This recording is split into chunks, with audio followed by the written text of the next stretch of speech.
নমরুদে এত গরম ভাব, আল্লাহরে মারার জন্য বাঁশের সিঁড়ি বানায় রেডি, আল্লাহরই মাইরা লাইব। আল্লাহরে মারতে পারলে ঝামেলাই শেষ। ঠিকই বাঁশের সিঁড়ি বানায় নমরুদ আল্লাহরে মারার জন্য উঠে গেল, তীর ধনুক নিয়ে উঠলো, তীর মারলো। এবার একটা প্রাণীর গায়ে লাগলো, রক্ত লাগলো। নমরুদটা নিচে কয়, দেখ মাইরা লাইছি, আল্লাহরে মেরে ফেললাম। আল্লাহ কয়, দেখ এই গরম ভাব নমরুদের আমি আল্লাহ ধ্বংস করার জন্য কোনো ফেরেশতাও পাঠাই নাই। একটা অসুস্থ মশা সাথে ছিল, জুতা মোবারক। কথা বলেন না কেন? মশায় মাথার ভেতরে গিয়া ফাঁকে ফাঁকে মিসকল দেয়, মাথা গরম। এত ডাক্তার কবিরাজ ঔষধ খাইলাম, হালুয়া খাইলাম, চান্দি ঠান্ডা হয় না। হঠাৎ জুতার সাথে মোলাকাত হয়, মাথা ঠান্ডা হয়ে গেল। নমরুদ কয়, জোতার ভিতরে যে এত বরকত আমি জানি না, মাথায় বাইন্ধে দে। জোতার বাড়ি মারে তো মাথা ঠান্ডা।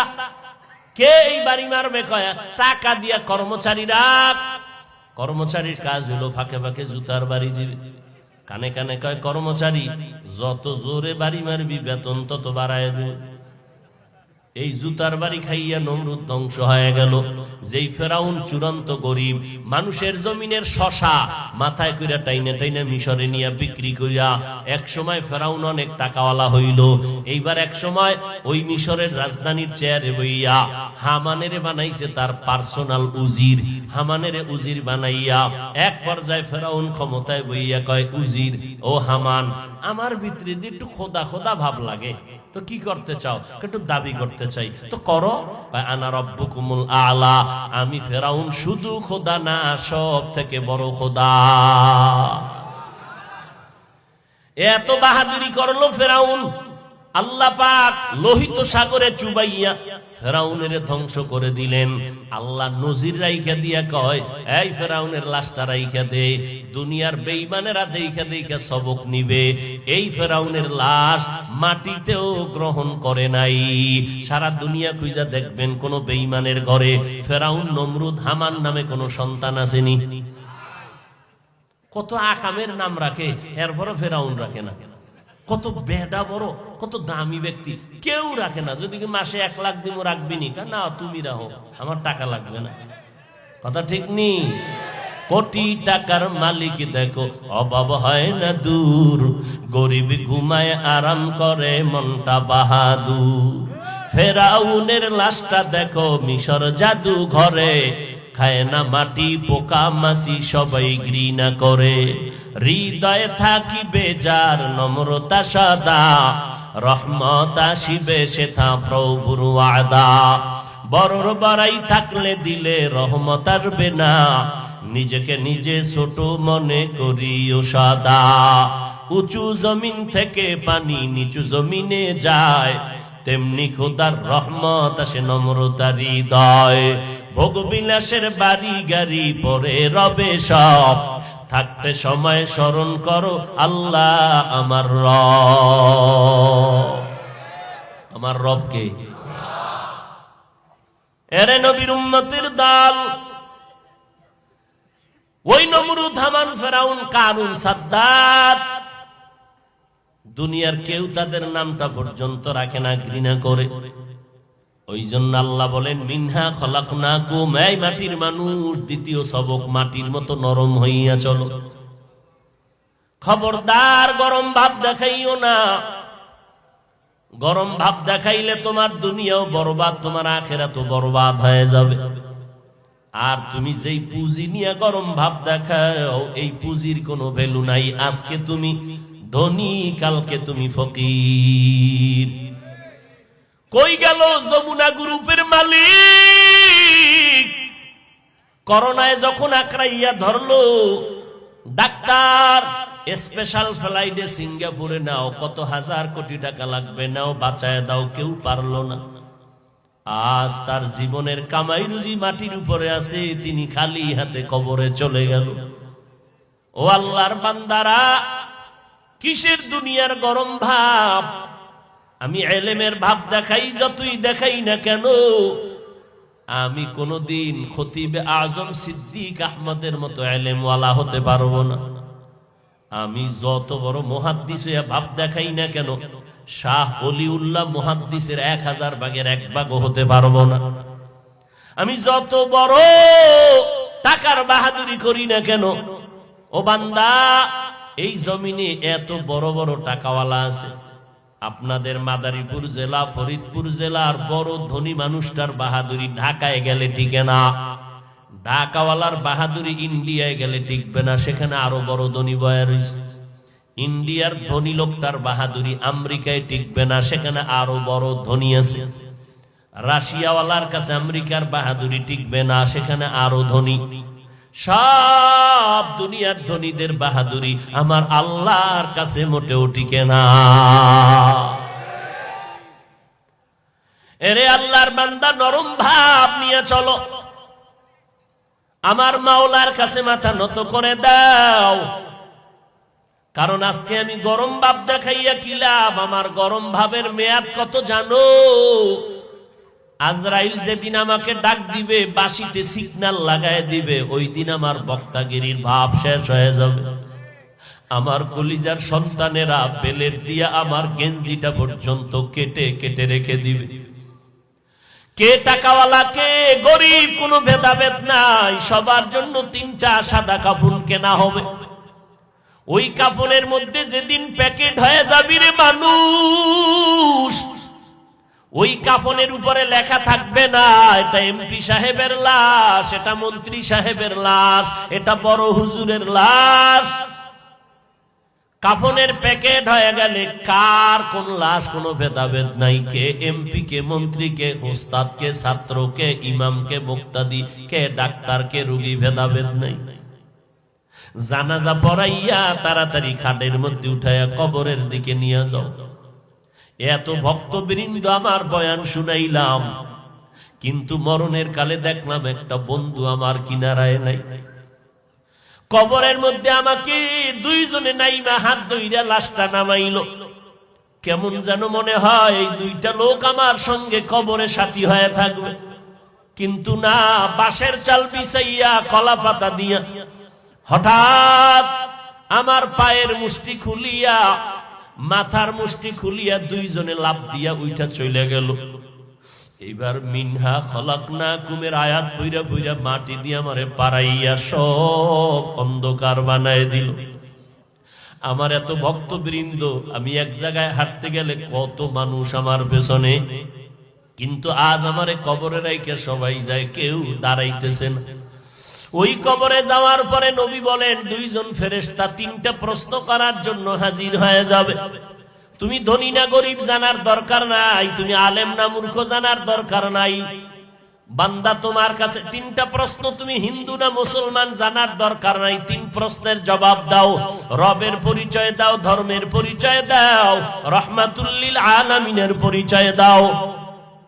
নবী বলেন 3টা প্রশ্নের জবাব যারা দিবে তাদের কবর হবে রওজাতুম মির রিয়াজিল জান্নাহ। যারা দিতে পারবে না তাদের কবর হবে হুফরাতুম মিন হুফারিন নার।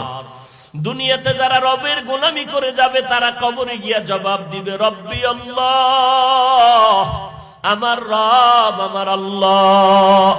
দুনিয়াতে যারা ইসলাম অনুযায়ী চলবে তারা কবরে গিয়া জবাব দিবে, দীনিয়াল ইসলাম, আমার ধর্মের নাম ইসলাম। দুনিয়াতে যারা নবীর সুন্নাত মানিয়ে চলবে তারা কবরে গিয়া নবীরে দেখিয়া চিনে ফেলবে, বলবে ইনি তো আমার মায়ার নবী। যেই নবীরে না দেখিয়া টুপি পরলাম, নামাজ পড়লাম। কত মানুষ টুপিওয়ালা বলে নবীর সুন্নতের টিটকারি করত, বাজে মন্তব্য করত, এরপরও নবীর সুন্নত ছাড়ি নাই। আমার আল্লাহ নবী বলেন সাথে সাথে আমার আল্লাহ গাইবি আওয়াজ দিয়া বলবে, এ ফেরেশতা, আমার বান্দা আশেকটারে আর কষ্ট দিও না। আমার বান্দা দুনিয়ায় বহু কষ্ট করেছে দিনের জন্য, এখনই তাড়াতাড়ি কবরের মধ্যে বেহেশতের বিছানাটা দিয়া দাও। 3.5 হাত কবর বড় একটা বালাখানা বানাও, জান্নাতের সাথে রাস্তা খুলে দাও। আমার বান্দা এখন আরামে ঘুমাইবে, কিয়ামত পর্যন্ত ঘুমে থাকবে, কেউ ডিস্টার্ব করবে না। নবী আফসোস করে বলেন, যারা আল্লাহর গোলামি না করিয়া কবরে যাবে, ইসলাম না মানিয়া কবরে যাবে, নবীর সুন্নাতগুলো জবাই করিয়া হইয়া কবরে যাবে। এদেরকেও যখন তিনটা প্রশ্ন করা হবে, রবের পরিচয় দাও, ধর্মের পরিচয় দাও, রহমাতুল লিল আলামিনের পরিচয় দাও, সাথে সাথে ওই নাফরমান গুনাহগার বলবে হা হা লা আদরি, আমি কিছুই জানি না, কিছুই জানি না, কিছুই জানি না। আল্লাহর নবী বলেন সাথে সাথে আমার আল্লাহ রাগান্বিত হয়ে একটা আওয়াজ দিয়া বলবে, হে কবরের ফেরেশতা, এই নাফরমানের আর সুযোগ দিও না। আমি আল্লাহ দুনিয়াতে কম সুযোগ দেই নাই। আমার দেওয়া সূর্যের আলো চাঁদের আলো ভোগ করলো, আমার দেওয়া পানি বাতাস ভোগ করলো, আমার দেওয়া নদীর মাছ খাইলো, জমিনের ফসল খাইলো, গাছের ফল খাইয়া এত বড় নিমক হারাম একবারও আলহামদুলিল্লাহ বলে নাই। ওলামায়ে কেরাম পায়ে ধরে ধরে নামাজের দাওয়াত দিত, একবেলার নামাজও পড়ে নাই। এখন আর সময় দিও না, এখনই কবরে জাহান্নামের বিছানাটা দিয়া দাও, জাহান্নামের সাথে রাস্তা খুলে দাও, জাহান্নামের আগুন কবর ভরে যাবে। ও আল্লাহর বান্দারা, ও পর্দার আড়ালের আম্মা জানেরা, ও বৃদ্ধ বাবাজি, ও যুবক, কয়দিন আর বাহাদুরি করবারে বাবা। ও পর্দার আড়ালের আম্মা জান, আপনারা নবীদের মা, সাহাবায়ে কেরামের মা, আউলিয়ায়ে কেরামের মা, আপনারা আদর্শ সন্তানের মা, আপনারা আয়েশা রাদিয়াল্লাহু আনহার মতো নারী, ফাতেমা রাদিয়াল্লাহু আনহার মতো নারী, খাদিজা রাদিয়াল্লাহু আনহার মতো নারী। ও আম্মা জানেরা, মনটা কি চায় না একজন ভালো সন্তানের মা হইয়া কবরে যাবেন? আপনার সন্তান জানাজার ইমামতি করবে, আপনার সন্তান কোরআন তেলাওয়াত করে কবরের কিনারায় দোয়া করবে। ও আম্মা জান, দুনিয়াতে যতই আনন্দ করেন আর বেপরদায় মার্কেটে ঘুরেন, এমন একটা সময় এসে দাঁড়ায় যাবে যেদিন সাদা কাপুনে ঢুকবেন, সন্তানেরা মা মা বলে চিল্লাইবে, আম্মা জানের জবানে কোনো আওয়াজ হবে না। ওই কবরে গিয়া যদি জবাব দিতে না পারেন, আমার আল্লাহ রাগান্বিত হয়ে বলবে, এরে কবরের মাটি, এই গুনাহগারের দুই পার্শ্ব থেকে জোরে জোরে চাপ দাও। কবরের মাটি এত জোরে দুই পার্শ্ব থেকে জোরে চাপ দিবে, পাজরের হাড় চুরমার হয়ে যাবে। ও যুবকেরা, কি মনে মনে ভাবতেছো আমরা মিথ্যা কথা বলতেছি? আমি হাফিজুর রহমান যদি মিথ্যা বলি, কিন্তু আমার মাওলার কোরআন কিন্তু মিথ্যা না রে বাবা। আজও পর্যন্ত কোরআনের একটা ভুল কেউ বের করতে পারে নাই। এ যুবক, আমি তোমাদের বলি না সবাই মাদ্রাসায় আসো, স্কুল ছেড়ে দাও, একবারও বলবো না। ওয়ালাকাদ খালাকনাল ইনসানা মিন সুলালাতিন মিন তিন ثم جعلناه نطفة في قرار مكين ثم خلقنا النطفة علقة فخلقنا العلقة مضغة فخلقنا المضغة عظاما فكسونا العظام لحما ثم أنشأناه خلقا آخر فتبارك الله أحسن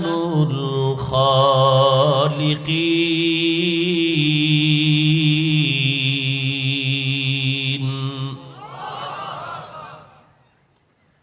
আমি আল্লাহ তোমার ওই নাপাক পানি মায়ের বাচ্চা দানির মধ্যে রাখিয়া ফেরেশতার মাধ্যমে 40 দিনের সাধনা করাইলাম। ফেরেশতারা নাপাক পানিটাকে 40 দিন পর্যন্ত শোধন করলো। আমি আল্লাহর কুদরতে সেই পানিটা রক্তে পিণ্ডে পরিণত হলো। আবার 40 দিন শোধন করলো, হাড্ডি, এরপরে আবার গোশত। এইভাবে করে আমি আল্লাহ হাড্ডির উপরে আবার গোশতের কাবার লাগাইয়া 40 দিন 40 দিন 40 দিনের মেয়াদে তোমার সুরতটারে বানাইছি। আমি আল্লাহ মূলত তোমাকে মাটির থেকে বানাইলাম। এক তো তোমার বাবারে মাটির থেকে বানাইছি, আব্বা আম্মা যেই পদার্থের হবেন সন্তানও সেই পদার্থের হবেন। অতএব তোমার বাবায় যেহেতু মাটির, তোমরাও মাটির। তোমাদের আম্মা জানো আদমের শরীর থেকে বানাইছি। আদমের জান্নাতের মধ্যে থাকার অনুমতি দিলেন আমার আল্লাহ। জান্নাতের আরামের সুন্দর নেয়ামত খাইয়া আর বাতাস পাইয়া দিছে নাক টেনে ঘুম। আদম নবী এত আরাম করে ঘুমাইছেন, আল্লাহ আদমের পাঁজরের হাড় নিয়ে আম্মাজান হাওয়াকে বানাইলেন বিশ্ব সুন্দরী করে। এত সুন্দরী করে বানাইছেন, এমন সুন্দরী আর কেউ হতেই পারে না। জান্নাতি পোশাক দিয়া আম্মাজান হাওয়া আলাইহিস সালামকে অনেক দূরে জান্নাতের ময়দানে বসায় রাখলেন। আদম নবী ঘুম থেকে উঠিয়া নজর পড়ে গেল ওই মহিলার দিকে। অন্তরের মধ্যে কেমন যেন চুম্বকের আকর্ষণ। আল্লাহ বলেন, আদম তোমার মনটা ওদিকে যায়? বলে হ্যাঁ। কয় বৈধভাবে নাও, অবৈধভাবে নিও না। কেমনে তুমি বৈধভাবে নিবা? বলে বৈধতার জন্য মহর আদায় করো। মহর আদায় না করলে তোমার জন্য স্ত্রী হালাল হবে না। আজ আমার সমাজের মানুষ স্ত্রী হালাল করার জন্য যৌতুকটারে ঠিক মতো আদায় করে, মহর আদায় করে না। যৌতুক খাইলে বউ হালাল। আর মহরের বেলায় কত ধান্দাবাজি করে জানেননি? কাজী সাহেব একটা ধান্দায় পড়ে যায়, এমন মহর লেখছে ওর 14 গোষ্ঠী বেচলেও এত টাকা হবে না। ভাইজান তুমি দিছো কত? কয় 5,50,055 পয়সা।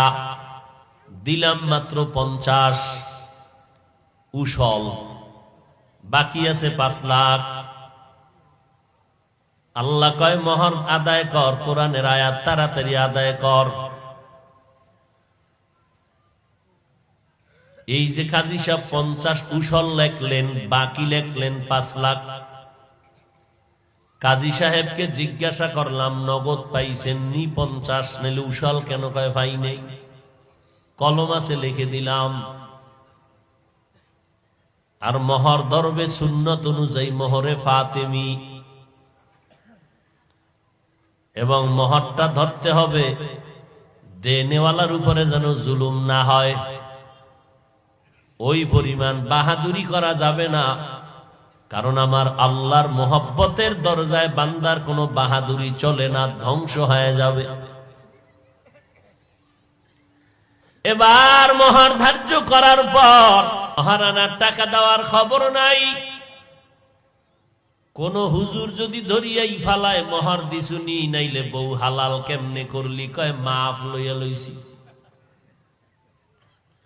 এরে কপাল পোড়া মানুষ, এই মাপ তো আসল মাপ না। যদি মাপ হইয়া যায় তাহলে ডিভোর্স দিতে গেলে আবার মহরের টাকার দাবি কিসের? তাহলে এটা মাফ লওয়ার নামে একটা ধোঁকা। স্ত্রীর হক আদায় করো, সুন্দরভাবে মহর আদায় করে দাও, হালালটারে আদায় করে নাও।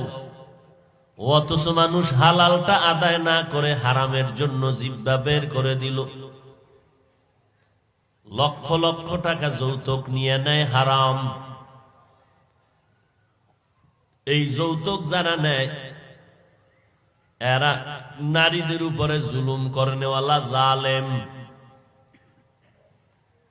দুনিয়ার সরকারও এটাকে সমর্থন করে না, আমার আল্লাহও সমর্থন করে না। যারা যৌতুকের বেড়া জালে নারীদের আটকাইছো, তোমরা বড় জালেম, তোমরা বড় ডাকাত, তোমরা বড় ইতর, তোমরা বড় দুর্নীতিবাজ। তোমাদের মতো নিকৃষ্ট জালেম এই জমিনে আর কেউ হতে পারে না। এই বিয়ের ঘরে শান্তি, এই ঘরে হইব নেককার সন্তান, এত সোজা। কান্না করিয়াও নেককার পাওয়া যায় না। আর এই সন্তানে মা বাবার খেদমত করবে চিন্তা করাও মাকরু। কারণ তোমার শুরুতেই হারাম। এই লাইনে ঢুকলে তো আর শেষ, রাত শেষ। চিন্তা করবে আমাকে নতুন বিয়ে করা দরকার, বিয়েই হয় না। মাইয়া দেখতে গিয়া দেখছে 13 জন, দেখবে একজন। দেখতে গেছে 13 জন বন্ধু আর বান্ধব লইয়া, স্পষ্ট হারাম। শুরুতেই আল্লাহরে বেজার করে ফেলাই। অথচ মানুষের জীবনের অধিকাংশ শান্তির জিন্দেগি একটা সুন্দরী বউ নিয়া সংসার করবে, এটা শান্তির জীবন। দুনিয়াতে কেউ তোমার আমার আপন না। যতটুকু তোমার আমার আপন হবে, আমার অর্ধাঙ্গিনী, আমার স্ত্রী, তোমার স্ত্রী, জীবনের আমার তোমার বিপদের বন্ধু। ওই বন্ধু চয়ন করতে যদি ভেজাল হয়, তোর জিন্দেগি ভেজাল। ওই বান্ধবী যদি নির্ণয় করতে ভেজাল করে ফেলো, তোমার জিন্দেগি ভেজাল ভরে যাবে। ভালো ফল যদি খাইতে চাও, ভালো গাছ লাগাও। ভালো সন্তান যদি চাও, শান্তি চাও, তো ভালো মা ঘরের মধ্যে নাও। 10 জন বন্ধু নিয়ে দেখতে গেছো, ডানা কাটা পরি বিয়া করবা। এমন একজন ডানা কাটা পরি ঘরের মধ্যে নিয়ে আসছে, আইসেই শুধু ডানাই কাটতেছে। প্রথম আইসা কয়, তোর মায়ের ডানাটা কাটা দরকার, তোর মায়ের ব্যবহার ভালো না। ডানা কাটা পরিয়ে কয়, তোমার আব্বাজানের ব্যবহার ভালো না, ডানা কেটে দাও। এবার আল্লাহর বান্দা কয়, বিবি ডানা কাটিয়ে কই যামু? কয়, ঢাকা চল, ওখানে আলাদা বাসা ভাড়া কর। আলাদা বাসা ভাড়া কইরা থাকে। স্বামী তুমি কামাই রুজিতে যাও, আমি অন্য জায়গায় ভাগলাম। স্বামী একদিক, স্ত্রী আর একদিক। কয়েকদিন পরে কয়, স্বামী তোমার ডানাও কাটা দরকার। এবার স্বামীর ডানাও কাইটা আল্লাহর বান্দি অন্য রাস্তায় হিজরত করে দৌড়ায়। ডানা কাটা ভরি আনছে, তো ডানা তো কাটবেই।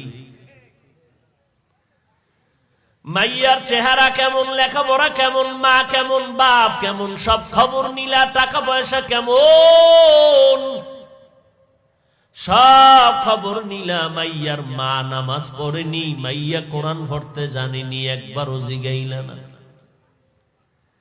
বাজারে গাবি কিনতে যায়, দুধ খাওয়ার জন্য একটা গাবি লাগবে। জিগায় বাচ্চা, এই যে গরুটায় দুধ দেয়, ওর মায়ে দিত কয় কেজি?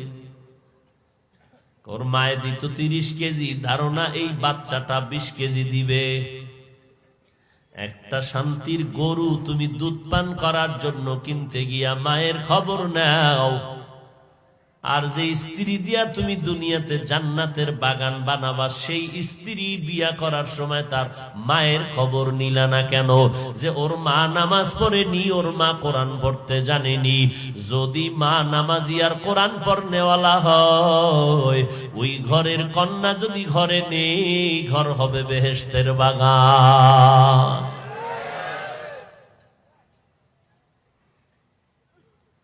বয়ানি কইরা যাবো আজীবন, কে মানবে আল্লাহই ভালো জানে। মাঝে মাঝে আমি এই জন্য বলি, কে কত বড় হাজি সাহেব, কে কত বড় পাগড়িওয়ালা, জিকির করনেওয়ালা, কে কত বড় তাবলিগওয়ালা, কার ইমানের দৌড়ার ধাক্কা কত দূর টের পাওয়া যায় মাইয়া বলা বিয়ার সময়। তলে তলে তলে তলে হাজি সাহেব যৌতুকের কালেকশন চলে, চলেনি? আল্লাহ হেদায়াত দান করুন। এই যৌতুকের কারণে আমার কত মায়েরা মরিয়া গেছে ফিডাইয়া মারছে। কত জালেমেরা যৌতুক নিতে গিয়া স্ত্রীকে রড দিয়া মারছে, গলায় জবাই ছুরি চালাইছে। যৌতুকের আফসুসের মধ্যে গিয়া লোভে বইরা কত নারীর মুখে এসিড মারছে। আবার এই সমস্ত চাপাবাজেরা মাইকের সামনে দাঁড়াইলেই কয়, ইসলাম নারীর অধিকার দেয় না, আমরা সমান চাই। অথচ দুনিয়ার কোন ধর্ম ইসলাম সারা নারীর অধিকার দিতে পারে নাই। দুনিয়ার যত ধর্মের কিতাব আছে খুলবেন দেখবেন সব ধর্মের ভিতরে নারীর উপরে কোনো সম্মান পুরুষের তুলনায় বাড়াইয়া দিতে পারে নাই। একটা একটা যদি আলোচনা করি, কোন হিন্দু আমার বিরুদ্ধে যাবে না, বৌদ্ধ বিরুদ্ধে যাবে না, খ্রিস্টান বিরুদ্ধে যাবে না, নিমক হারাম মুসলমানেরা বিরুদ্ধে যাইয়া এরপরে বলবে অন্য ধর্ম নিয়ে কেন হাফিজ ভাই কথা বললা, হিন্দুর গায়ে লাগবে না, মুনাফিক মুসলমান সহ্য করতে পারে না।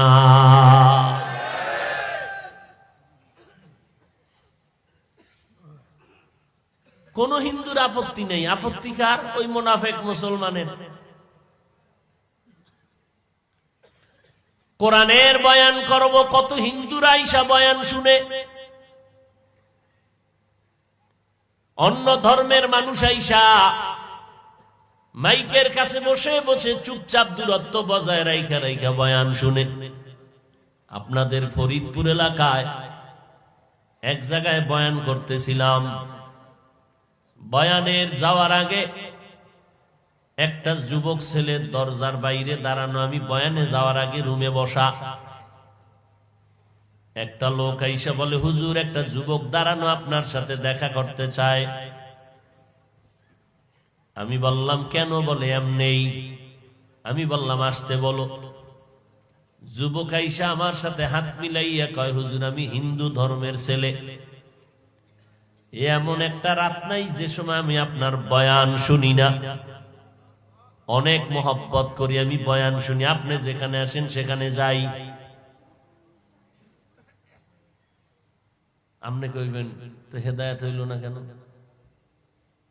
তরাস মানুষ না, তাড়াহুড়া প্রিয় মানুষ, সবর নাই। হিন্দু মুসলমান হইল না কেন এত বয়ান শুনি? ওরে তুমি হইলে না কেন? এই জবাব আগে দাও। হিন্দুর কথা বাদ দাও, ও তো কালেমা পড়ার সাথে সাথে বিনা হিসাবে জান্নাতি। আর তুমি মুসলমানের ঘরে আইসাও তোমার সুদের ব্যবসা বন্ধ হয় না কেন? কি ভাবতেছ? চালাকি, সব বরবাদ। সুদের খাতায় যাদের নাম থাকবে এদের কোনো আমল আল্লাহর কাছে কবুল হবে না। কি ঠিক? সব সুফি সাহেব, সব দোষ আমার। হ্যাঁ, যাদের নামটা সুদের খাতায় থাকবে 24টা ঘন্টার সেকেন্ডে সেকেন্ডে সেকেন্ডে, মহিলাদের যদি সুদের সাথে জড়িত হয় আব্বাজানের সাথে জিনার গুনাহ, পুরুষেরা যদি সুদের খাতায় নাম থাকে আম্মাজানের সাথে জিনার গুনাহ 24 ঘন্টা। আল্লাহ কয় ও নবী জানায় দেন আমি আল্লাহ দুনিয়ার দুই দল নিকৃষ্ট মানুষের সাথে যুদ্ধ করতে চাই। এক দলের কথা আছে কোরআন শরীফ সূরা বাকারায়, আর এক দলের কথা আছে বুখারী শরীফে। আমি আল্লাহ দুই দল মানুষের সাথে যুদ্ধ করার জন্য রেডি। নবী আপনি জানায় দেন কোরআন শরীফের মধ্যে এক দলের কথা আছে ইয়া আইয়ুহাল্লাযীনা আমানুত্তাকুল্লাহ ওয়া যারু মা বাকিয়া মিনার রিবা ইন কুনতুম মুমিনিন।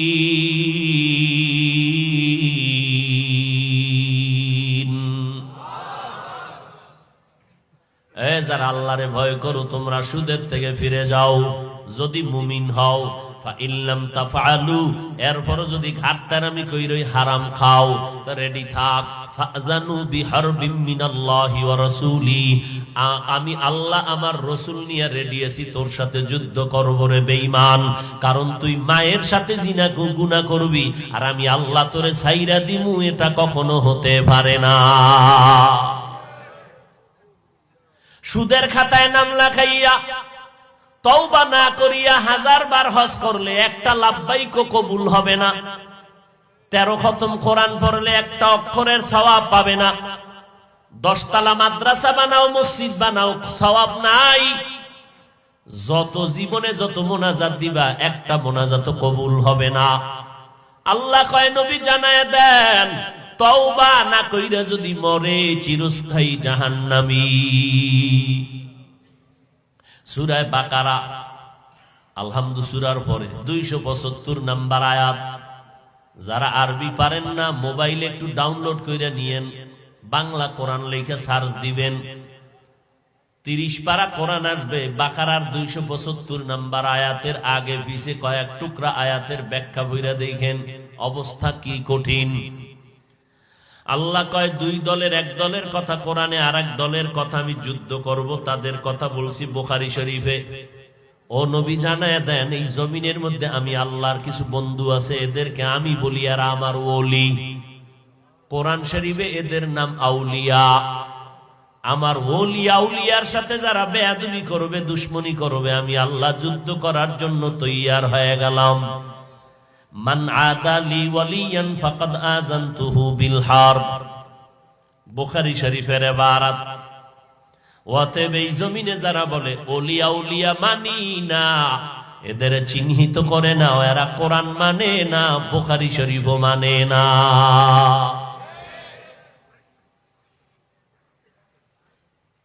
আল্লাহ হেদায়াত দান করুন। ভাইরা আমার, আম্মা জান হাওয়া আলাইহিস সালামকে বানাইয়া বসায় রাখলেন। আদম নবীর অন্তরে চুম্বকের আকর্ষণ, আল্লাহ কয় বৈধভাবে যাও, মহার আদায় করো। কেমনে করবা জানোনি? আমি আল্লাহর কলিজার বন্ধু আছে মুহাম্মদ, আমার রসুলের উপরে 4 বার অথবা তুমি 10 বার দরুদ শরীফ পড়ো, মহার আদায় হয়ে যাবে। আদম নবী তাই করলেন, মহার আদায় হয়ে গেল। এবার আল্লাহ বললেন, উসকুন আনতা ওয়া যাওজুকাল জান্নাহ, দোনোজন জান্নাতের মধ্যে থাকো। আদম তুমি আর তোমার স্ত্রী কি নিয়ে জান্নাতে থাকো। ওয়াকুলা মিনহা রাগাদান হাইসু শিতুমা, মনে যা চায় খাও, মনে যা চায় খাও। ওয়ালা তাকরাবা হাযিহিস শাজারা, ওই যে একটা গাছ আমি আল্লাহ দেখাইয়া বলতেছি, ওই গাছের নিকটেও যাইবা না। ফল খাবা তো দূরের কথা, কাছেও যাবা না। শয়তানের ধোকায় ওই গাছের ফল যখন ধরলেন, আল্লাহ পাক সিদ্ধান্ত নিয়ে তাদের দুনিয়ায় পাঠায় দিলেন। আদমেরে পাঠাইলেন হিন্দুস্তানের চরণদ্বীপ এলাকায়, আম্মা জান হাওয়া আলাইহিস সালামকে পাঠাইলেন জেদ্দায়। দীর্ঘ অনেক বছর পর দুজনার সাথে আরাফার ময়দানে মোলাকাত হলো। দুইজনারে আল্লাহ এবার অর্ডার করলেন, দুজনে এক জায়গায় থাকো, সংসার চালু করো। আদম নবী চরণদ্বীপ থেকে হেঁটে হেঁটে বাইতুল্লাহ জিয়ারত করেছেন জিন্দেগিতে 40 বারের উপরে। মা হাওয়ার আদম জীবন যাপন করতেছিলেন। দুইজনার সংমিশ্রণে আল্লাহ 2টা করে সন্তান দেন, প্রত্যেক বছর একটা নারী একটা পুরুষ। পরের বছর আবার 2 সন্তান, একটা কন্যা একটা ছেলে। বিয়ার সিস্টেম, আগের ছেলে পরের বছরের মেয়েটাকে বোনের বিয়া করবে, আগের বছরের বোনটা পরের বছরের ভাইয়ের সাথে বিয়া হবে। ওই যুক্তি এখনো চলবেনি? হ্যাঁ, ওই যুক্তি যদি এখন না চলে, তাহলে আদমের ফেরেশতারা সেজদা দিছে সম্মানের, আমরাও পিসাবের সম্মানের জন্য দিব, এই যুক্তিও চলবে না।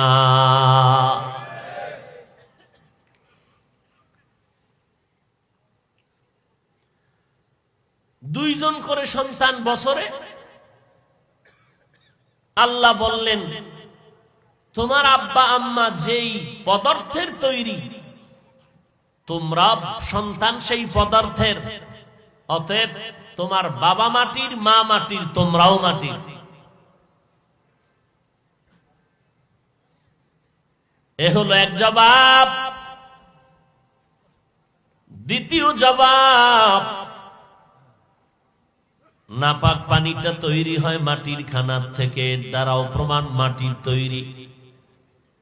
তৃতীয় জবাব, নাপাক পানিটা যখন মায়ের বাচ্চা দানিতে যায়, আল্লাহ অর্ডার করেন, হে ফেরেশতা যাও, আমার এই নাপাক পানির সাথে এর যেখানে মরণ হবে সেই কবর থেকে মাটি এক চিমটি আনিয়া নাপাক পানিতে লাগায়া দাও।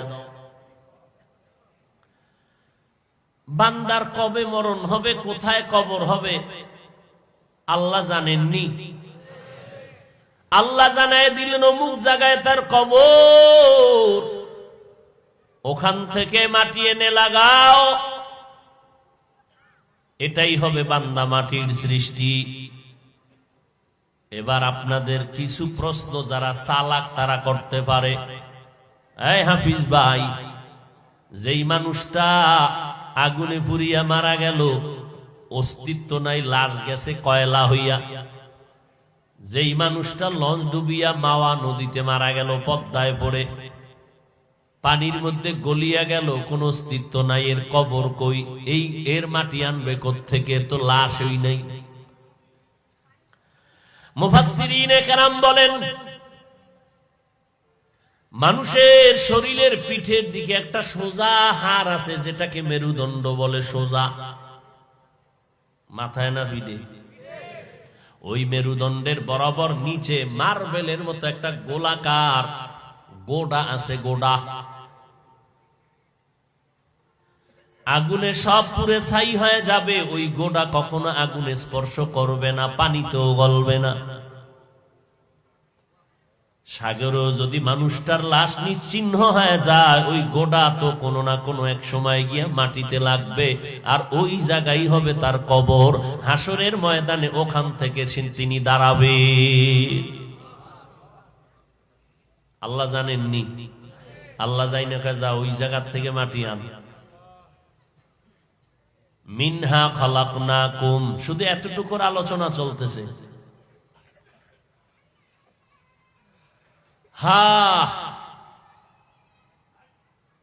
এত যুক্তি টুক্তি দিয়া আল্লাহ কি প্রমাণ করতে চাইলেন? যে তোমরা মাটির সৃষ্টি। খুব খেয়াল করবেন, এত যুক্তি দিয়া কি বুঝাইতে চাইলেন? আমরা কিসের সৃষ্টি? এত যুক্তি দিয়ে আমাকে মাটি বানানোর দরকার কি? আল্লাহ পাক বলেন, মাটির যুক্তি দিয়ে তোদের মাটির সৃষ্টি বানানোর এক কারণ, আমি আল্লাহ মানুষের সম্মান দিলাম সবার ঊর্ধ্বে, শ্রেষ্ঠ জাতি। আমি আল্লাহ মাটির সম্মান বাড়ায় দিলাম, নূরের সৃষ্টির এত সম্মান আমি দেই নাই। আগুনের সৃষ্টি জিনের এত সম্মান দেই নাই। আমি আল্লাহ মাটির সৃষ্টির অনেক সম্মান দিলাম।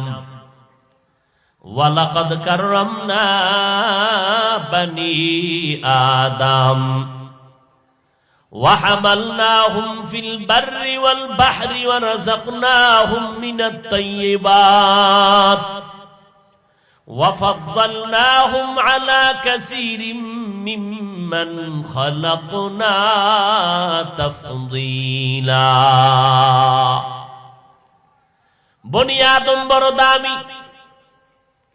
এই বনি আদমের জন্য আমি রাস্তা বানায় দিলাম, চলার জন্য স্থলপথে বাহনের ব্যবস্থা করে দিলাম, পানির মধ্যে চলার মতো আমি বাহনের আয়োজন করলাম। যেই লোহা পানিতে ফেললে ডুবে যায়, আবার ওই লোহার জাহাজ আমি আল্লাহ ভাসায় রাখতেছি। বনি আদমের জন্য এগুলো করে দিলাম। আবার আমি আল্লাহ বনি আদমের জন্য জমিনের মধ্যে বহু খানা আছে, সব খানা বনি আদমের হালাল করি নাই। জমিনের মধ্যে শ্রেষ্ঠ পবিত্র খানা আমি আল্লাহ বনি আদমের জন্য হালাল করেছি। কুত্তায় নাপাক খায়, শুয়োরে নাপাক খায়, বনি আদমের আমি পবিত্র খানা দেই। ধানের চাল খাবি, ওই চালের ভাত খাবি, ওই চালটার আমি কি পরিমাণ কাবার দিয়ে আটকায় দিছি যেন ময়লা না লাগে। ও বান্দা, তরকারিটারে আমি কেমন ভাবে আটকায় দিলাম। তোর মশলা তুই খাবি, মশলা ছাড়া তরকারি ভালো লাগবে না। পেঁয়াজ রসুন ওয়াদাসিহা ওয়া বাসলিহা এগুলো সব কাবার করে দিলাম যেন ময়লা না লাগে। কারণ তুই আমার মোহাব্বতের গোলাম, তোর জন্য আমি বড় আদর করে খানার আয়োজন করে দিলাম, পবিত্র খানা। নদীর মধ্যে বহু ধরনের মাছ আছে, আমি আল্লাহ তোর জন্য পিওর পিওর ভালো ভালো মাছ তোর জন্য রেডি করে রাখছি। জমিনের মধ্যে বহু পশু আছে, সব পশুর গোশত তোদের জন্য হালাল করি নাই। যেই পশুর গোশত হালাল করছি বড় ভালো মজাদার, তোদের স্বাস্থ্যসম্মত। এরে বান্দা, আমার আল্লাহ যেই গোশত হালাল করছেন ওটি খাইলে তোমার শরীরে কোনো ক্ষতি নাই, কিন্তু যদি অন্যটা খাও হারাম, এটা খাইলে শুধু আল্লাহর বিধান লঙ্ঘন হবে না, দুনিয়ার লাইনে তোমার শরীরের প্রচন্ড ক্ষতি হয়ে যাবে। এরে নবীর উম্মতের দল, আবার আমি আল্লাহ তোমাদের মধ্যে একজনের সম্মান আর একজনের তুলনায় বাড়ায় দিছি। সামষ্টিকভাবে সারা দুনিয়ার মাখলুকতের মধ্যে মানুষ বড় দামি, আবার মানুষের মধ্যে পরস্পরে একজনের তুলনায় আর একজন দামি।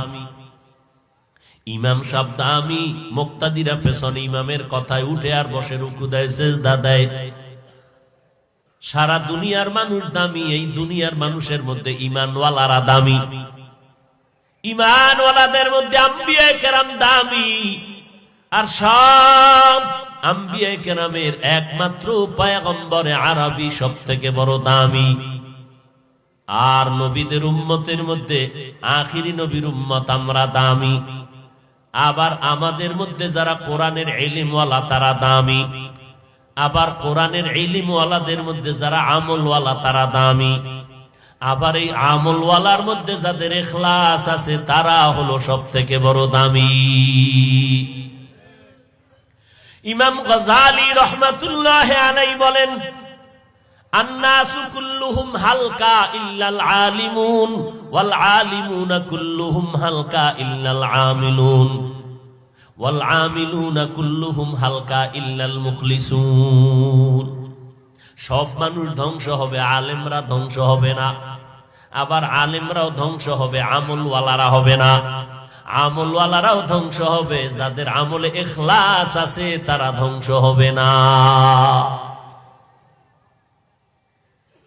মানুষ একে অন্যের তুলনায় বড় দামি। এইবার আমরা মোটামুটি আলোচনার মধ্যে একটা সিদ্ধান্তে আসতে পারি, আগুনের তৈরি জিন, নূরের তৈরি ফেরেশতা, মাটির তৈরি মানুষ, বলেন শ্রেষ্ঠ কারা?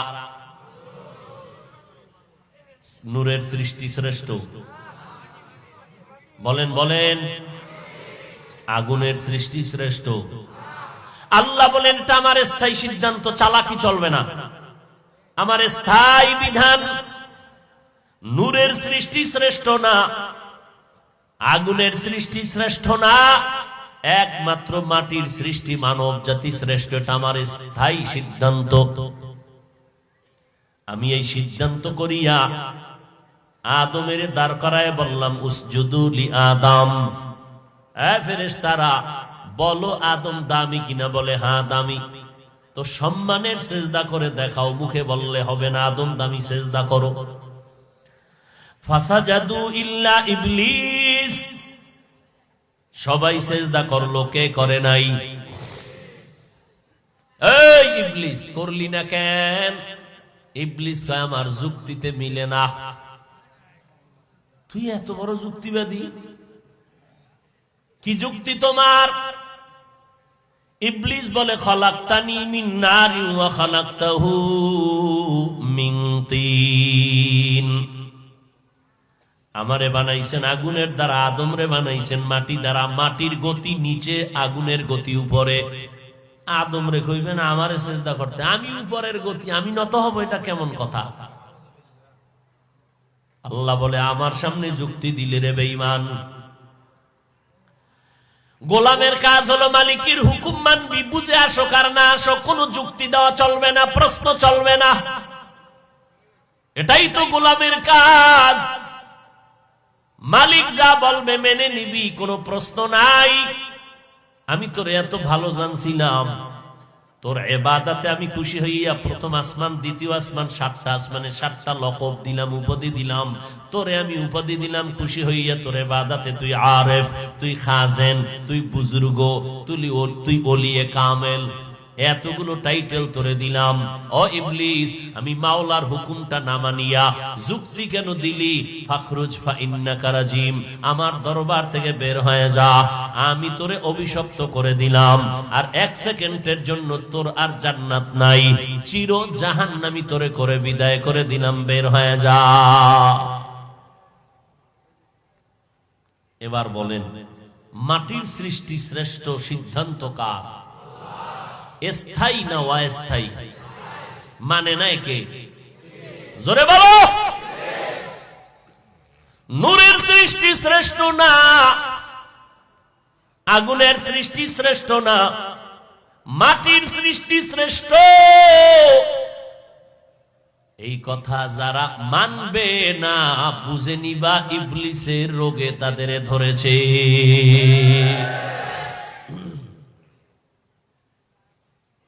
এবার আমার নবীর নিয়ে এক টানাটানি। বলেন, আমার নবী খালেক না মাখলুক? আল্লাহ না গায়রুল্লাহ? কে চিন্তা করে নবী আল্লাহ? তো এটা কইতে আবার চিন্তা করা লাগে। আমার নবী আল্লাহ না গায়রুল্লাহ? আমার নবী খালেক নাকি মাখলুক? সবাই একমত? মাখলুক যদি হয় তার মানে কি আল্লাহ তারে বানাইছেন, এই তো ঠিক না? আল্লাহ যদি নবীরে বানান, তো নবীরে কি দিয়া বানাইছেন? এইরকম একটা পেশাপেশি আসেনি সমাজে? হ্যাঁ, এবার ভাইজান তুমি বিবেকটাকে জিজ্ঞাসা করো ভালো করে, আল্লাহর সিদ্ধান্ত মেনে নাও। নূরের সৃষ্টি শ্রেষ্ঠ না, আগুনের সৃষ্টি শ্রেষ্ঠ না, আল্লাহর স্থায়ী সিদ্ধান্ত মাটির সৃষ্টি শ্রেষ্ঠ। এখন আমার নবী সৃষ্টি, আল্লাহ হলেন স্রষ্টা, আমার নবী মাখলুক, আল্লাহ হলেন খালেক। আমার নবী গায়রুল্লাহ, আল্লাহই হলেন আমার আল্লাহ। এখন আমার নবী মাখলুক যদি বলো, তাহলে কোন লাইনে তুমি নিলে নবীর সম্মান ঠিক থাকবে?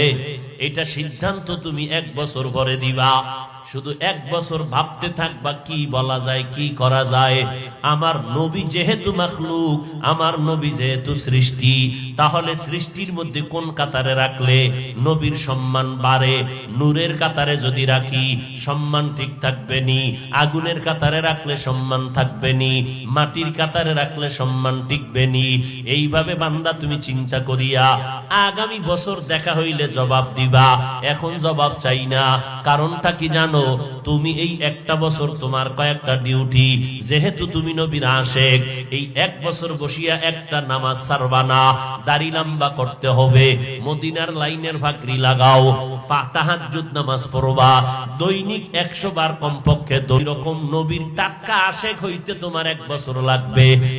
1 বছর পরে তোমাকে আমি জবাব দিব, প্রয়োজনে এক জায়গায় বসে দ্বন্দ্ব করব, তর্কে জড়াইয়া সমাধানে যাব। ওই সময় তোমার সাথে আমার তর্ক হবে, মোহব্বতের তর্ক। তুমি বলবা, আমি বলবো, একটা সমাধানে যাব। এর আগে না, কারণ এখন তোমার নবীর সুন্নতের আমল দুর্বলতা আছে। অতএব যে নবীর সুন্নাত মানে না, তার অধিকার নাই জানার মতো নবী কিসের তৈরি। ওর অধিকার নাই। নামাজ নাই, রোজা নাই, সুন্নাত নাই, সে যদি নবী কিসের তৈরি নিয়ে প্রশ্ন করে, ভিডিও ছাড়া কোনো জবাব নাই। কারণ তুমি রসুলের দুশ্মন, তোমার অধিকার নাই জানার রসুল কিসের সৃষ্টি। ভাইরা আমার, মিনহা খালাকনাকুম, আল্লাহ বলেন তোমাদের মাটির থেকে সৃষ্টি করেছি। আল্লাহ এই কথা দিয়ে কি বুঝাইলেন? আল্লাহ বুঝাইলেন 1 নাম্বার উপদেশ, দেখ মাটি থাকে পায়ের নিচে, উপরে মারলে নিচে চলে যায়। মাটি থাকে সবার নিচে, পদদলিত। আমি আল্লাহ তোরে মাটির থেকে বানাই একটা সবক দিলাম। তোরে আমি মাটির নিচের মাটি দিয়া বানাই, কিন্তু তোর মর্যাদা নিচে রাখি নাই। আমি আল্লাহ তোর সম্মান আমি সবার উপরে উঠাইয়া দিলাম। অতএব বান্দা তুই সম্মানটারে ধইরা রাখ, সম্মানটারে ধরে রাখ। এই সম্মান যদি ধরে রাখতে পারো, আমি আল্লাহ চ্যালেঞ্জ দিলাম, তুমি দুনিয়া তো বাদশা, পরকালেও বাদশা, সম্মান ধরে রাখো। মাটির মানুষ, আজ আমরা মাটির মানুষ হওয়ার পর আল্লাহ এত পরিমাণ সম্মান দিলেন।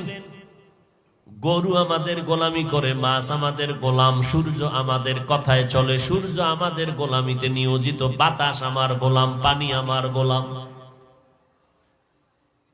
কেন আমার সম্মান বেশি?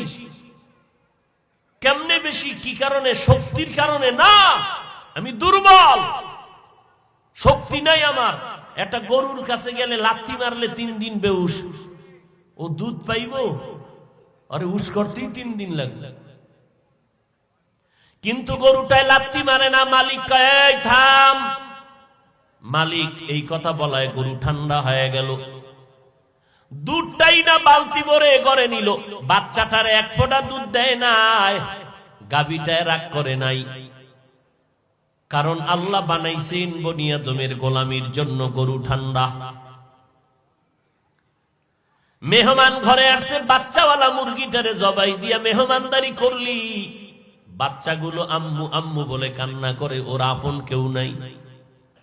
ওদিকে সিল ঘুরতেছে, বাচ্চা দেখতেছে মা হারা পাইলেই ধরে নিবে। বুঝে না, বুঝে না, দুনিয়াও বুঝে না, আখিরাতও বুঝে না। যদি বুঝতো তাহলে বোকার মতো বলতো না আমার মুরব্বি লাগে না। ওরে খোলা, যার মুরব্বি নাই এমন বাচ্চা পাইলেই কিন্তু চিল আক্রমণ করে। এই জমিনে যার মুরব্বি নাই দেখো, তারাই কিন্তু হযবরল জিন্দেগিতে বইরা গেছে। একবার আহলে হাদিস, একবার আহলে কোরআন, একবার ওই দরবার, একবার সেই দরবার। কেন? ওর মুরব্বি নাই, যেখান থেকে পারে সেখান থেকে বাতিলরা চিলের মতো থাবা মারে। আর যদি বাতিলেরা জানে এই লোকটা আহলে হক ওলামাদেরকে মাইনা চলে, ভুলে ওর কাছে আয় না, ভুলও আইবে না। করে যদি একটা বই দি, ও যাই হুজুরের দেখাইবে, হুজুর এই বইটা ভরা যাইব না, তাই তো আমার গোমর ফাঁস হয়ে যাবে, অর্ধারে যাওয়ারই দরকার নেই। আরে ভাই, মুরব্বি মানিয়াও ঠিক থাকতে পারি না, আর যাগো মুরব্বি নাই, এগো উপায় কি? আল্লাহ হেদায়াত দান করুন। ভাইরা আমার, মিনহা খলাকনাকুম থেকে প্রথম সবক নাও। যদিও তুমি মাটির সৃষ্টি, মাটি নিচে, সম্মান নিচে না উপরে? জোরে কোন কদ্দুর দেরাত। সারা দুনিয়ার মাখলুক যদি এক পালায় ওজন করো, আর এক পালায় যদি মানুষের ওজন দেও, মানুষের মর্যাদার পাল্লা ভারী হয়ে যাবে। গোটা দুনিয়া মানুষের গোলাম।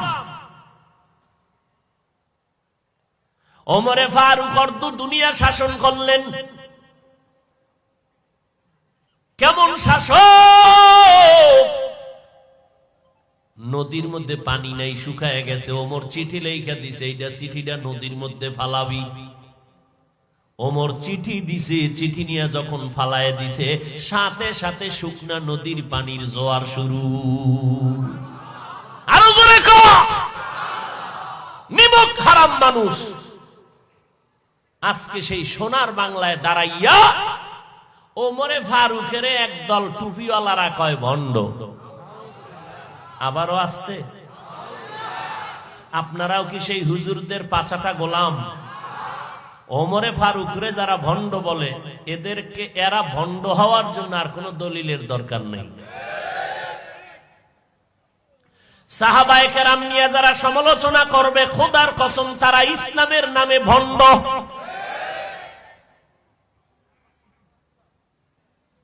মুআবিয়া রাদিয়াল্লাহু তাআলা আনহুর বিরুদ্ধে কথা, ওসমান রাদিয়াল্লাহু আনহুর বিরুদ্ধে কথা, এইভাবে যারা সাহাবায়ে কেরামের বিরুদ্ধে ইশারা ইঙ্গিতে কথা বলে, এরা মুসলমানও ঠিক, মাওলানাও ঠিক, তবে ৭২ দল জাহান্নামীদের অন্তর্ভুক্ত। সাবধান! চট্টগ্রামে একটা মাজারে লেখা আছে পাগড়িওয়ালা জুতা চোর থেকে সাবধান। আমি বলি ও শিবচরের মুসলমান, ইসলামের ব্যানারওয়ালা ভণ্ড থেকে আপনারা সাবধান। আওয়ামী লীগওয়ালারা কেউ কয় নাই ওমর বাতেল ওমর বেদাতি। আরে কেমনে কই না কইয়াও পারি না, ইমানের দাবি। ভণ্ডদের বিরুদ্ধে কথা বলা এটা ইমানের দায়িত্ব, এটা গীবত হলেও সওয়াব। ইসলামের ব্যানার লাগাইয়া মাওলানা নামের টাইটেল লাগাইয়া কয় নবীরা ভুল করেছেন, আল্লাহ ভুল করাইছেন। এই যুবকেরা তোমরা কি একমত? নবীরা ভুল করছেন? তাহলে এদেরকে চিহ্নিত করো, এরা ইসলামের ব্যানারওয়ালা ভণ্ড। আর এক টুপিওয়ালা মাওলানা কয় কোরআন শরীফের ভেতরে ভেজাল। নাউজুবিল্লাহ আয় না, চিন্তা করে আমগো হুজুরে যদি কয় তো তার নাউজুবিল্লাহ বলার আগে একটু চিন্তা করা লাগে। শুনো, তোমার বক্তা হুজুরে মাওলানা কোরআনে ভেজাল আছে বলার কারণে যেই বেঈমান, তুমি ভক্ত হইয়া যদি চুপ থাকো, প্রতিবাদ না জানাও, তুমি চুপ থাকার কারণেও তুমি বেঈমান। এই আওয়ামী লীগ বিএমপি ওয়ালারা কয় না কোরআনে জাল আছে। কে কইছে?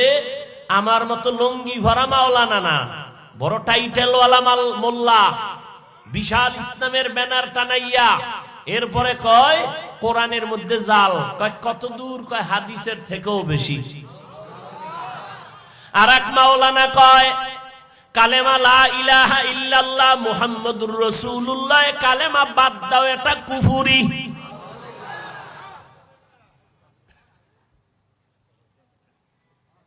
কি শুনবেন বলেন তো আমারে? কোন অবস্থায় আছি আমরা? এই সমস্ত কথা বলার দ্বারা তো ঈমান থাকে না, অথচ আপনার রক্ত ঠান্ডা চুপচাপ। কেন? আপনি যে হুজুরের পা চাটা গোলামি করেন। না পাক খাইতে খাইতে এখন আর পাক জিনিসের ঘ্রাণ নাকে নেওয়ার সুযোগ নেই।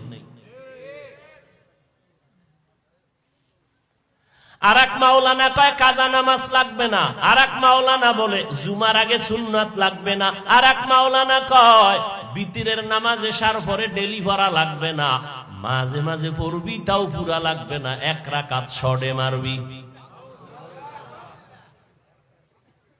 এদের চিহ্নিত করে নাও, এরা ইসলামের ব্যানারওয়ালা ভণ্ড। যদি মনে করো হাফিজ ভাই গীবত করছো, তাহলে গীবত করলে এই গীবতে সওয়াব। দলিল ওয়াইলুল লিকুল্লি হুমাযাতিল লুমাযা আল্লাযী জামাআ মালান ওয়া আদ্দাদা। বাংলায় মোবাইলে ডাউনলোড করে এই সূরাটার ব্যাখ্যা দেখো, দেখবা গীবত করা হারাম। গীবত করা হারাম 4 কারণে গীবত করা ওয়াজিব, না করলে গুনাহ হবে। এর মধ্যে এই একটা কারণ, যারা ইসলামের ব্যানার লাগাইয়া মুমিনের ঈমান চুরি করে, এদের নাম নিয়া উম্মতের সতর্ক করা, এটা গীবত হলেও সওয়াব। মিনহা খালাকনাকুম, মাটির থেকে সৃষ্টি করেছি আমি আল্লাহ। মাটি নিচে, সম্মান নিচে নাকি না, সবার উপরে। দুনিয়ার সব তোমার গোলাম বানায় দিলাম, তোমার মর্যাদা উপরে, সবার মর্যাদা তোমার নিচে। এই এক সবক। মিনহা খালাকনাকুম থেকে দ্বিতীয় সবক হলো, এই মাটির মানুষ, মাটির মধ্যে নজর করে দেখ, ওর মধ্যে একটা চরিত্র আছে। মাটির উপরে যত জুলুম করো, মাটি কারোর সাথে রাগ করে না। মাটি দুর্বল, ধৈর্য ধারণ করতেছে। না হয় ইচ্ছা করলে তো মাটি তোরে 1 সেকেন্ডের ভিতরে ঢুকায় ফেলাইতে পারে, কারুনের মতো। এই মাটি এত জুলুম করে, মাটির সাথে কেউ মাটি কারোর সাথে জুলুম করে না। এক জমিনের 13 বার বিক্রি কইরা জাল দলিল দিয়া দালালে 5 লাখ খাইছে। নাই এরম দালাল? মাটি আর বড় কিছু কয় না। কি বুঝলা রে বাবা? মাটির মধ্যে নরম চরিত্রের একটা গুণ গুণ আছে। তুমি মাটির মানুষ, তুমি কিন্তু গরম গরম ভাব দেখাইবা না, নরম নরম ভাবে চলবা, তো আল্লাহর রহমত পাইবা। এই দ্বিতীয় সবক, মাটির মানুষ, মাটির গুণটা নিজের মধ্যে নাও, নরম জিন্দেগি নিয়ে চলো, গরম গরম ভাব দেখাইও না। খবরদার, গরম ভাব এটা তাকাব্বুর, এটা অহংকারী। আমার আল্লাহ তাকাব্বুরি অহংকারী পছন্দ করেন না। ও বান্দা, অন্তরটাকে নরম করিয়া চলো। ও নবীর উম্মতের দল, তোমার ব্যবহারটা নরম রাখবা। তোমার ব্যবহার শুনিয়ে জানো বিধর্মী পর্যন্ত মোহাব্বতে পাগল হয়ে যায়। তোমার ব্যবহারে যেন এলাকার মুরব্বীরা দোয়া করে। তোমার কথার মধ্যে যেন মাধুর্যতা থাকে, অশালীন কোনো আওয়াজ যেন না থাকে। এত বয়ানের পরেও, বয়ানের মধ্যে এত শুনলাম, এরপরও কলিজা ঠান্ডা হয় না। বয়ানের মধ্যেও গালাগালি চলে, জিহ্বা দ্বারা উল্টাপাল্টা কথা চলে। সবার মধ্যে যেন কেমন কেমন একটা শীতের মধ্যে গরম গরম ভাব। বিষয়টা কি? তোমার মধ্যে এত গরম ভাব কেন? একজনে কয় আমার মধ্যে শিক্ষার একটা গরম আছে, আমার মতো বক্তা কেউ নাই, আমার মতো আলেম কেউ নাই, আমার মতো শাইখুল হাদিস কেউ নাই। আমার মধ্যে একটা বড় বড় প্রিন্সিপাল ভাবের গরম, আমার মধ্যে মুহাদ্দিস ভাবের গরম, আমার মধ্যে ফতুয়া দেওয়ার মতো মুফতি হওয়ার একটা গরম ভাব, আমার মধ্যে একটা শিক্ষার এলেমের গরম। আর একজনের মধ্যে এলেম নাই, ওই বান্দাও দেখি গরম গরম কথা কয়। কিও ভাই, তোমার মধ্যে এলেম আছে নি? কয় নাই। এরপরও কোনো গরম ভাব দেখাও। আমি তাহাজ্জুদ কামাই করি না, আমি তসবিহ টানি ডেলি 1000 দানার। আমার ভিতরে আমলের একটা গরম আছে, সেই গরম ভাব।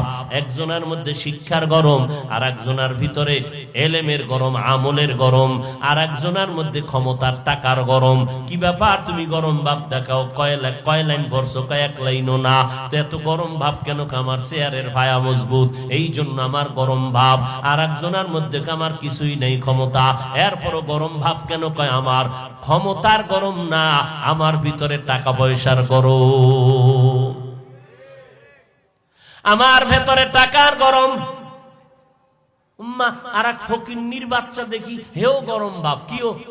কয় টাকার মালিক? কয় 1 টাকাও নাই, লেখাপড়া জীবনও না, 10 টাকা তাও দিতে পারি না। দাও কি?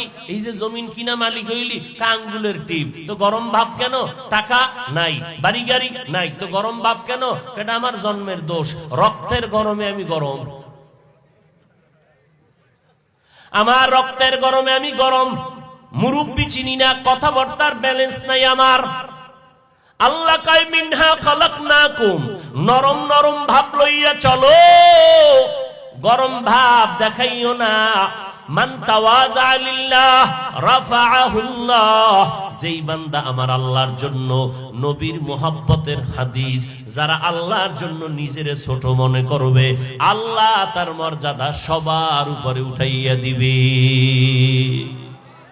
কেউ যদি বলে তাও তুমি মানবা না, বরং আমি তোমার পায়ে হাত রেখে মোহাব্বতে বলে যাই, স্কুলে পড়ো, কলেজে পড়ো, ওই লেখাপড়া ছাড়িও না। একজন আদর্শবান ডাক্তার হও, ইঞ্জিনিয়ার হও।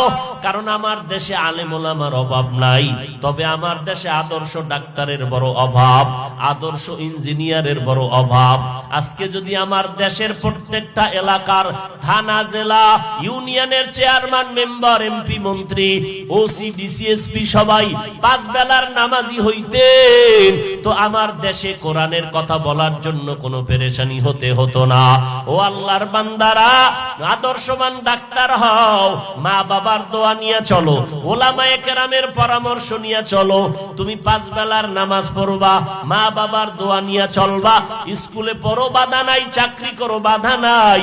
তবে বাবা, তোমার অন্তরে হয়তো ধোঁকা আসতে পারে, আমরা এগুলো কেমনে করব? আল্লাহ কিন্তু তোমার পাশের লোকটাকে তৈরি করে তোমার জন্য দৃষ্টান্ত কায়েম রাখছেন। দেখো, তোমার মতো স্কুল কলেজের বহু ছাত্ররা 5 বেলার নামাজ পড়নেওয়ালা আছে না নাই? তুমি কেন পারবা না? তোমার মতো যুবক র্যাব, আর্মি, পুলিশ, বিডিআর এর চাকরি করে 5 বেলার নামাজি অভাব নাই। নিজের অন্তরকে জিজ্ঞাসা করো, বিবেকটাকে বলো তুমি কেন পারো না রে বাবা? তোমার মতো যুবক রাস্তায় গাড়ি চালায়, নামাজ বাদ দেয় না, বলো তুমি কেন পারবা না?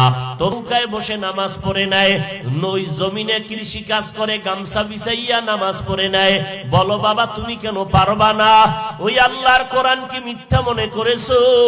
সাহাবায়ে কেরাম জান্নাতের টিকিট পাওয়ার পরেও কেন মরণ পর্যন্ত কান্না করলেন? তো তোমার আমার কি পরিমাণ কান্না করা দরকার? আল্লাহ তাআলা কোরআন শরীফের মধ্যে জান্নাতের বয়ান করেছেন, জাহান্নামেরও বয়ান করেছেন।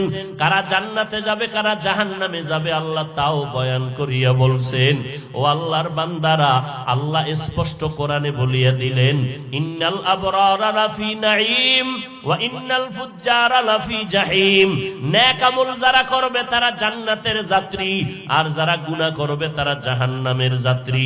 জান্নাতটা কেমন আরামের জায়গা তাও আল্লাহ বয়ান করেছেন, জাহান্নামটা কেমন ভয়ঙ্কর হবে আযাবের জায়গা তাও আল্লাহ বয়ান করেছেন। এক সেকেন্ডের সূর্যের গরম সইতে পারি না, কষ্ট পাই, মশায় কামড় দিলে সহ্য করতে পারি না, গুনাহ নিয়ে কবরে গেলে মাটির চাপ কেমন করে সহ্য করবারে যুবক। আমার আল্লাহ তওবার দরজা দিয়ে ডাকতেছেন, ও গুনাহগারেরা তওবা কর। পাহাড় পরিমাণও যদি গুনাহ করো আমি তওবার বিনিময়ে তোমাকে মাফ করে পবিত্র বানায় দিব। ওরে আল্লাহর বান্দা, তওবা করে নাও, কয়দিন আর বাঁচবা?